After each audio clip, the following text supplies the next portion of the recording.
کے پاس نا ایک بوڑھی اماں اپنا بیٹا چھوڑ گئی. تو حضرت صاحب نے کوئی 2 4 5 مہینے رکھا. تو بعد میں اس کی اماں کو بلا کے کہا کہ تو بیوہ ہے، بیٹا تیرا یتیم ہے، میں نہیں چاہتا کہ اس کا وقت ضائع ہو. یہ پڑھنے والا کوئی نہیں، سارے نہیں بھائی پڑھنے والے ہوتے. اب یہاں علماء بیٹھے ہیں، میں بے ادب بھی نہ ہو جاؤں.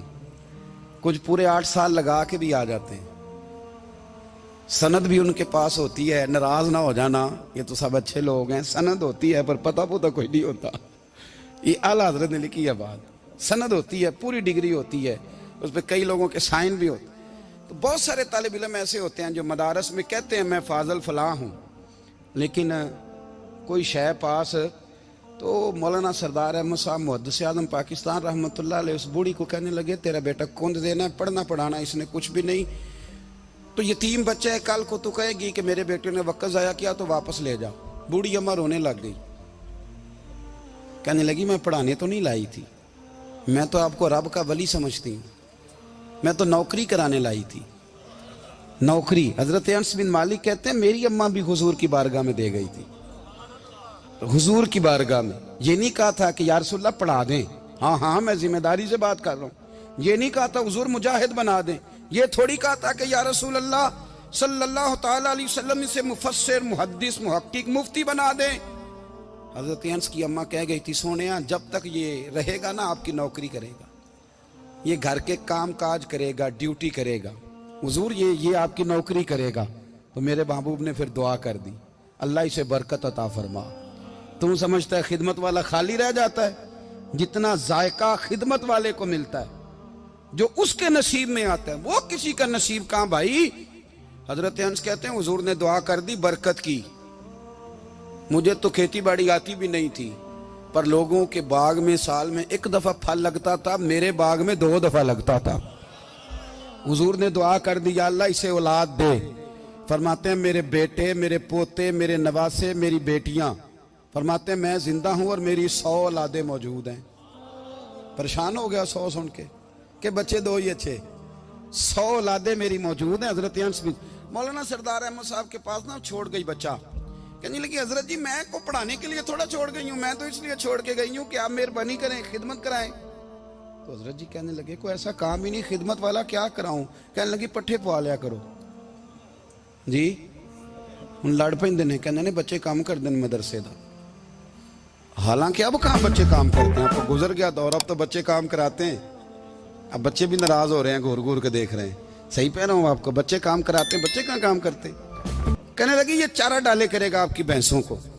تو حضرت نے اس کو کہا کہ بی بی چارہ میری بھینسوں کو ڈالنے کے لیے میں نے بندہ رکھا ہوا ہے، تو جا لے جا. کہنے لگی ہاتھ باندھ کے حضور مہربانی کریں رکھ لیں چارہ ڈالے گا. اور پتر توجہ سے چارہ ڈالنا حضرت کی بھینسوں کو.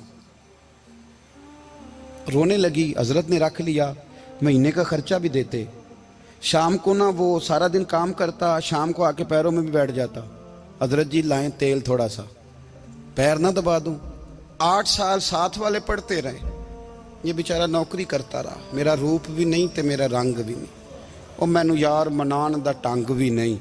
کبھی کبھی نا حضرت بلال حبشی فارغ ہوتے نا تو نبی پاک کی بارگاہ میں عرض کرتے حضور کوئی کام تو نہیں، سارے ہو گئے، حضور جاؤں ذرا.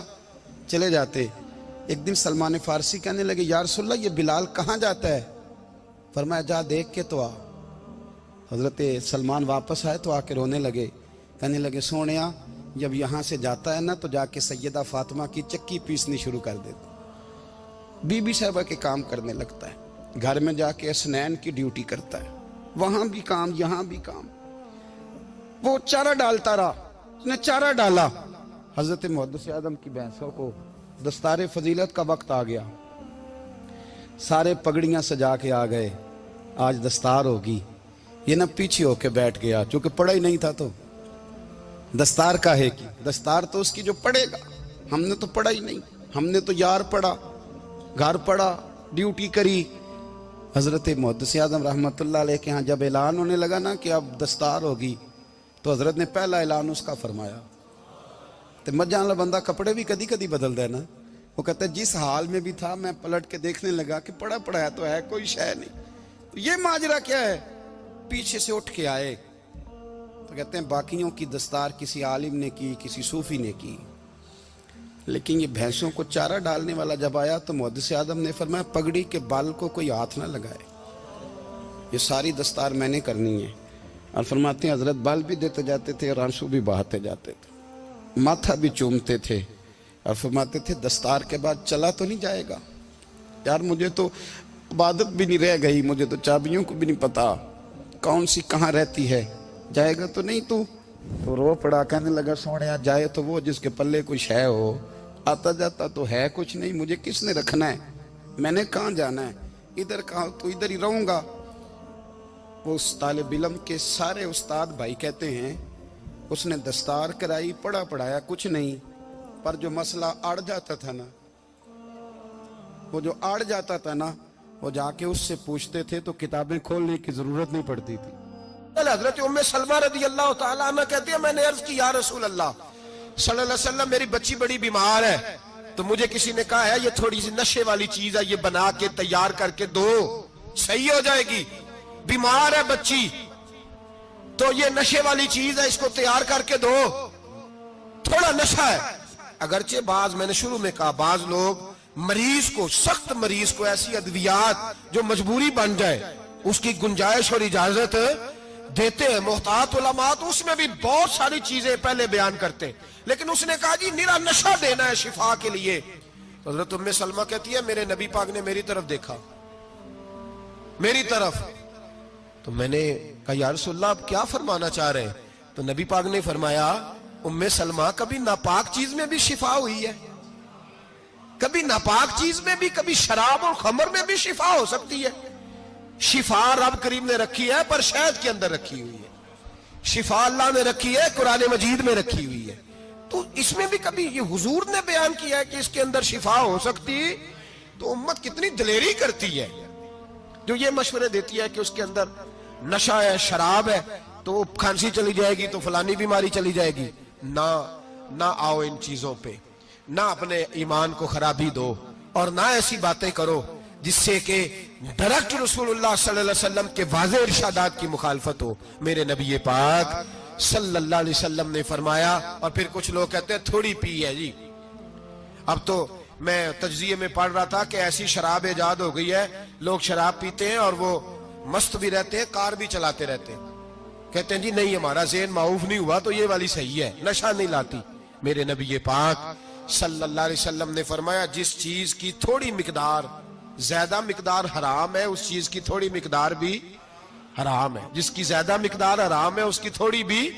तो खमर और शराब अगर फुल पीना जायज नहीं तो थोड़ी पीना भी जायज, ये हराम है और हराम थी और कयामत तक हराम ही रहेगी। मेरे नबी पाक सल्लल्लाहु अलैहि वसल्लम ने मना किया और हुजूर ने इजहार नापसंदीदगी फरमाया, और मैं 40 दिन तो इबादत ही कबूल नहीं होती शराब पीने वाले जब तक सच्ची तौबा ना करे। ये लफ्ज जब अदा करता हूं तो शर्म से मेरी जुबान लड़खड़ाती है कि यार दरबारों पे भी नशा बिकता है। मैं ये बात कर रहा हूं सूफिया का तर्जुमान, दरबारों पे, मजारों पे, और सज्जादा नशीनों तुम्हें जमीन निगल जाए, आसमान तुम्हें ले उड़े, तुम पर कहर नाजिल हो, तुमने बाप दफन करके तो वहां नशे का अड्डा बना लिया, माओ से बेटे छीनने लगे हो, औरतों के सरों से कपड़े छीनने लगे हो, सुहाग मारने लगे हो, बेटियां और बेटे यतीम करने लगे हो, नशा बेचते हो दरबारों और मजारों पे, ये तमाशा लग गया। आप कैसे करूं ये बात, पर करनी पड़ रही है, मजबूरी है, ये मजमून मुकम्मल नहीं हो सकता। बंद कर दे वो दरबार, हमें नहीं चाहिए जिन दरबारों पे नशा बिकता है। मैं जिम्मेदारी से कह रहा हूं, बात रिकॉर्ड हो रही है। जूते की नोक पे वो सज्जादा नशीन जो उम्मत को ड्रग्स देता है, वो सज्जादा नशीन का डेरा नहीं, वो गंद का अड्डा है, वहां से फैज नहीं मिल रहा, उम्मत की तबाही हो रही है। बता दो, फैला दो, इसको एतराज करना है करो। मेरे रसूल पाक सैयद आलम सल्लल्लाहु ताला अलैहि वसल्लम का दीन जरूरी है, किसी पीर की सज्जादगी जरूरी, बोलिए सज्जादगी जरूरी। बड़ी जिम्मेदारी से कह रहा हूं और नुमाइंदगी कर रहा हूं अपनी जमात की। ना हमारे बुजुर्गों ने कल इसकी हिमायत की थी, ना आज करते हैं, ना कयामत तक करेंगे। बंद कर दे वो दरबार और मजार, बुजुर्ग दुनिया में ये काम करने आए थे और हमारी सोच इतनी गिर गई है, इतने हम कमजोर हो गए।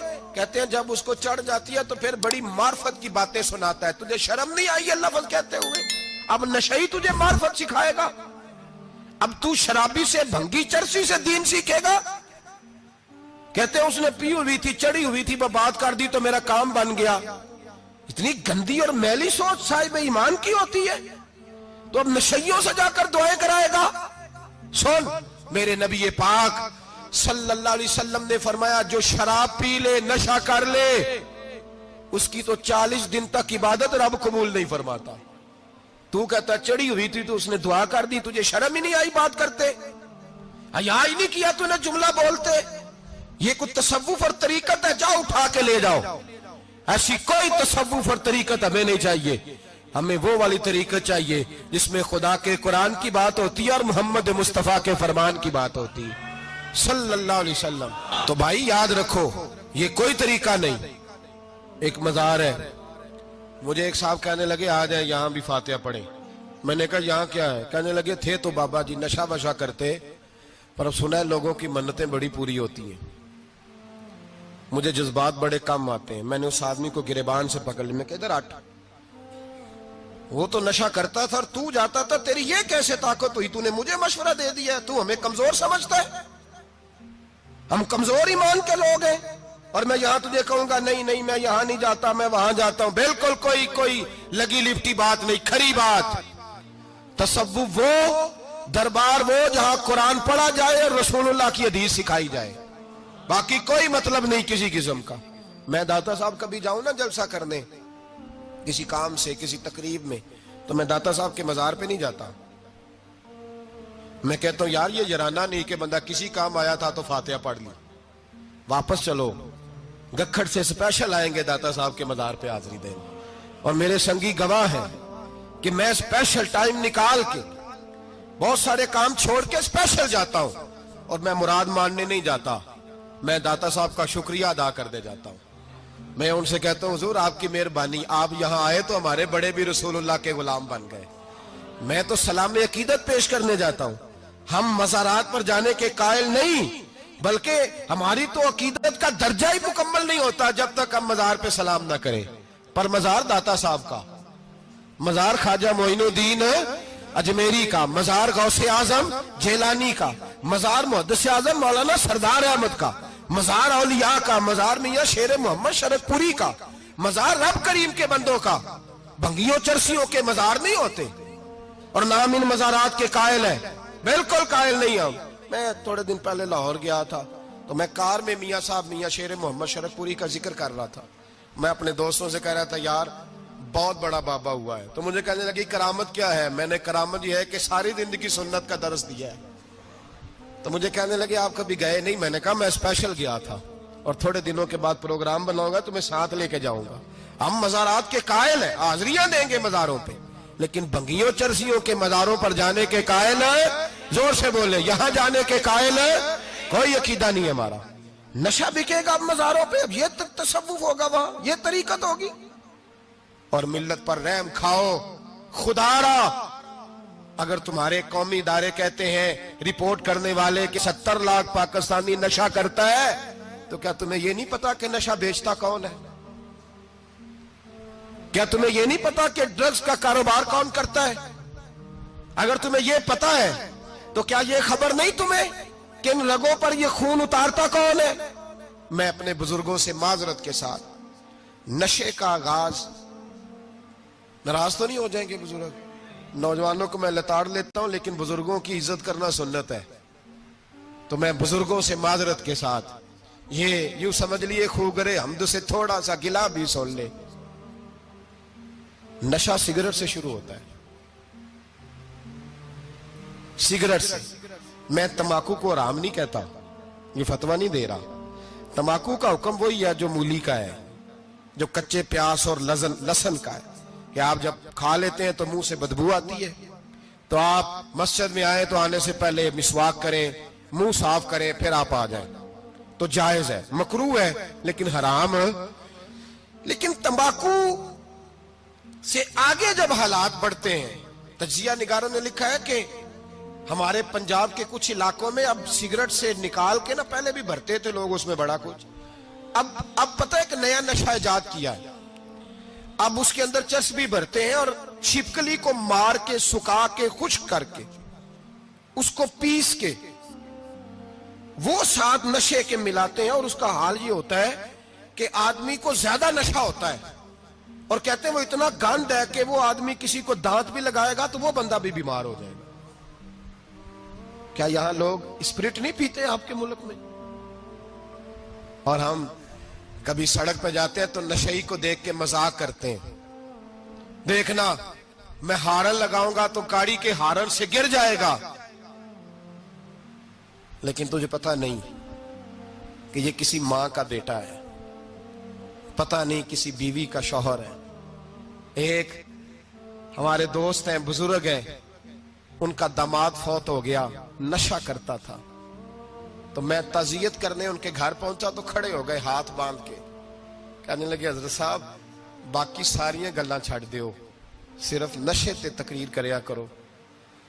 وہ جب جیتا تھا تو تب بھی اس کے بچے یتیم ہی تھے، یتیم ہی تھے۔ میری بیٹی جب میرے گھر آتی تھی اور میں اپنے پوتوں کے اترے کپڑے اسے پہننے کو دیتا تھا تو میرا کلیجہ پھٹتا تھا، اور میری بیٹی اس کی زندگی میں بھی بیوہ کی زندگی گزار رہی تھی، وہ میری بہوؤں کے اترے ہوئے کپڑے پہنتی تھی، کوئی دعا کرو، کوئی جلسے کرو، یہ لت ختم ہو جائے۔ اور کہنے لگا اب میرے وہ چلا تو گیا ہے، دادا دادی اس کے پہلے کوئی نہیں، چچا ہے کوئی نہیں، جب تک تو میں زندہ ہوں ان نواسوں کو کوئی روٹی کا لقمہ، کوئی کپڑا مل جائے گا، لیکن سوچتا ہوں میں بوڑھا ہوں، مر گیا تو ان کو کوئی پوچھے گا بھی نہیں، کون ان کی خبر۔ اتنا ظلم اس قوم سے، اتنی زیادتی، اور آرام سے لکھ کر لوگ گزر گئے کہ یہ 70 لاکھ ہے، ان کا درد تو سمجھو، تکلیف تو سمجھو۔ 7 فٹ کا سونا جوان اور نشے کا عادی ہے تو کسی نالی میں پڑا ہوا ہے۔ اور میں نے کہا اس قوم کے ساتھ اس سے بڑا بھیانک مذاق کیا ہوگا؟ کوئی دانشور تھا بڑا ظالم، اس ظالم سے کوئی مشورہ لینے آیا، اس نے آ کے کہا تو بڑا ظالم ہے، بڑے کڑوے مشورے دیتا ہے، میرا ایک دشمن ہے، میں اس سے بدلہ لینا چاہتا ہوں، میرا دل کرتا ہے اس کا بچہ قتل کر دوں تاکہ وہ تڑپے۔ تو ظالم نے کہا اسے قتل نہ کر، وہ تو اس کا باپ 2-4 مہینے رو کے چپ کر جائے گا، پھر میں سخت سزا دینا چاہتا ہوں، مشورہ دے۔ تو اس نے کہا اس کے بچے کو نشے پہ لگا دے، جس کا بچہ نشہ کرے گا وہ باپ روز مرے گا، روز جیے گا، وہ ماں روز مرے جیے گی، نشے پہ لگا دے۔ اس قوم کے ساتھ سب سے بڑا ظلم یہ ہوا کہ ملت کا جوان نشے پہ لگ گیا، ڈرگز پہ لگ گیا، اتنے تباہ حالات ہوئے کہ جوان چڑھتی جوانیاں، اماں نے کتاب دے کے بھیجا تھا، اور کالج سے واپس آئے تو نشے کے ٹیکے ہاتھوں میں پکڑے ہوئے، ٹیکے۔ اور آپ کے اس ملک کے اسلام آباد میں ایک دن میڈیا نے وہ خبر بھی وائرل کی اور وہ چیز بھی دکھائی لوگوں کو، 3 مہینے کا بچہ لے کے نشئی سڑک پہ آ گیا، اس نے کہا میرا نشہ ختم ہو گیا، میرا بچہ خرید لو، 2 پڑیاں دے دو۔ تو وہاں بیبیاں جو سن رہی تھی وہ بھی چیخیں مار کے رو رہی تھی۔ یہ ظلم کیا اس قوم کے ساتھ، اور کرپشن کی لعنت نے اجازت دی سپلائی کرنے والوں کو کہ گلی گلی بیچے، گلی گلی۔ انہوں نے کچھ تھوڑا ظلم نہیں کیا ان حکمرانوں نے، اور ہماری اپوزیشن اس کو نہ صرف اتنا پتا ہے کہ یہ جائیں اور ہم آئیں، اس سے زیادہ کوئی غرض نہیں۔ بھائی کرپشن کے خلاف نکلے ہو تم، نشے کے خلاف کس دن نکلو گے؟ جوئے کے خلاف کس دن؟ قوم تو مر رہی ہے نشے سے، اس کے خلاف میدان میں کب آؤ گے؟ صرف اتنا ہے کہ یہ جائیں اور ہماری باری آئے، اس سے زیادہ کچھ نہیں۔ جتنے مجرم وہ ہیں اتنے ہی تم بنتے جا رہے ہو۔